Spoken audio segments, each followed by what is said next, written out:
नमस्कार। आज हम बात करने वाले हैं हरियाणवी सिनेमा के बारे में। एक ऐसा सफर जो संघर्ष, जबरदस्त कामयाबी और नई उम्मीदों से भरा हुआ है। तो चलिए इस कहानी की गहराइयों में उतरते हैं। तो देखिए, आज हम क्या क्या जानने वाले हैं। हम शुरू करेंगे उन पहली फिल्मों से जिन्होंने कह सकते हैं नींव का पत्थर रखा।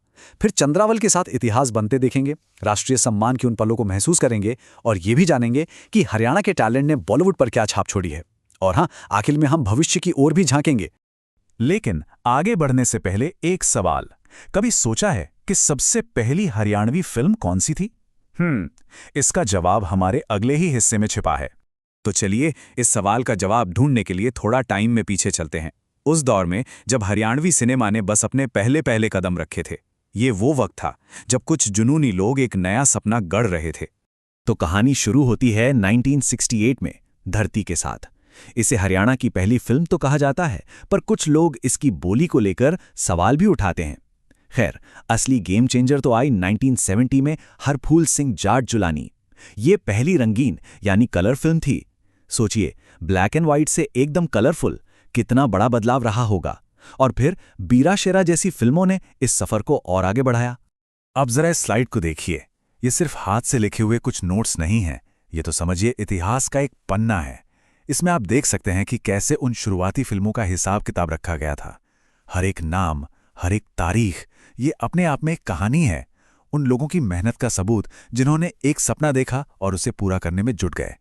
तो शुरुआती मुश्किलों के बाद अब आया वो दौर जिसका हरियाणवी सिनेमा को बेसब्री से इंतजार था। ये वो टाइम था जब फिल्में सिर्फ बनी नहीं, बल्कि बॉक्स ऑफिस पर छा गईं, और ऐसा छाईं कि इतिहास बन गया। जी हां, ये था सुपरहिट फिल्मों का दौर।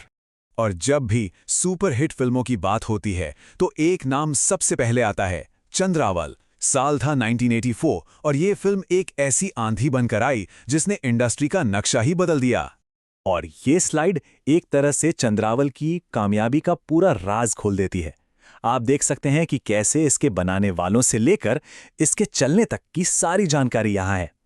ये सिर्फ एक फिल्म की कहानी नहीं थी, ये एक ऐसा कल्चरल इवेंट बन गया था जिसने हरियाणा के हर घर में, हर दिल में अपनी जगह बना ली थी। तो आखिर चंद्रावल में ऐसा क्या था जो वो इतनी बड़ी हिट हो गई? भाई, सबसे पहले तो देवी शंकर प्रभाकर की जबरदस्त कहानी, फिर जगत जाखड़ और उषा देवी शर्मा की कमाल की जोड़ी, और हाँ, जेपी कौशिक का वो म्यूजिक, अरे जीजा तू काला मैं गोरी घनी जैसे गाने तो आज भी शादियों की जान है। आप अंदाजा लगाइए, फिल्म इतनी चली कि सरकार को 6 महीने के लिए इसे टैक्स फ्री करना पड़ गया। कमाल है ना? इस जबरदस्त कामयाबी के पीछे जो दिमाग था वो थे देवी शंकर प्रभाकर। उन्हें हरियाणवी सिनेमा का सबसे कामयाब प्रोड्यूसर कहना गलत नहीं होगा। चंद्रावल ही नहीं, उन्होंने बहुरानी जैसी और भी कई हिट फिल्में दी। अच्छा, हर सुपरहिट फिल्म को एक हीरो चाहिए होता है ना? और हरियाणवी सिनेमा को वो हीरो मिला जगत जाखड़ के रूप में। झज्जर के रहने वाले इस एक्टर को लोग प्यार से रॉबिन हुड भी कहते थे। क्यों? क्योंकि पर्दे पर वो हमेशा आम आदमी के हक की आवाज उठाते थे। ठीक है, तो पैसा तो खूब कमाया, लेकिन अब बात करते हैं इज्जत की, सम्मान की। वो दौर जब हरियाणवी सिनेमा ने नेशनल लेवल पर अपनी पहचान बनाई। सिर्फ बॉक्स ऑफिस पर ही नहीं, हरियाणवी सिनेमा ने अवार्ड्स में भी झंडे गाड़े।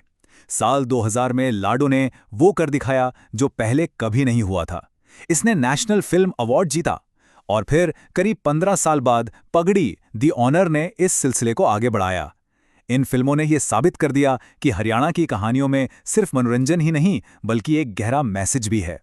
तो ये जो स्लाइड है, ये इसी बात का सबूत है कि हरियाणवी सिनेमा सिर्फ अपने लोगों का दिल नहीं जीत रहा था, बल्कि पूरे देश में अपनी कला का लोहा मनवा रहा था।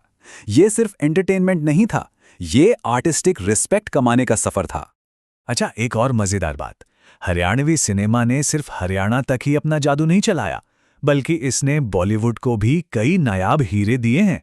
जरा इन नामों पर गौर कीजिए। सुनील दत्त, ओम पुरी, जूही चावला, रणदीप हुड्डा, अरे सोनू निगम भी। लिस्ट बहुत लंबी है। मल्लिका शेरावत, सतीश कौशिक, यशपाल शर्मा, ये सब वो सितारे हैं जो हरियाणा की धरती से निकले और मुंबई के आसमान पर छा गए। आज पूरा देश इन्हें पहचानता है। तो हमने इतिहास की बात की, सुनहरे दौर की बात की।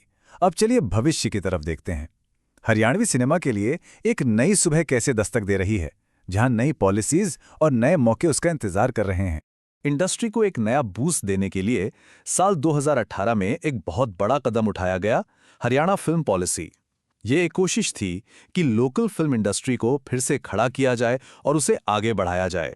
तो इस पॉलिसी में था क्या? देखिए, फिल्म बनाने वालों के लिए फाइनेंशियल हेल्प का इंतजाम किया गया, बेस्ट फिल्मों के लिए अवार्ड्स रखे गए, और सबसे बड़ी बात, शूटिंग के लिए परमिशन का जो प्रोसेस था उसे बहुत आसान बना दिया गया। मकसद साफ था, हरियाणा में फिल्में बनाने का एक शानदार माहौल तैयार करना। और अब बात उस सबसे बड़े सपने की जो जल्द ही हकीकत बन सकता है, हरियाणा की अपनी फिल्म सिटी।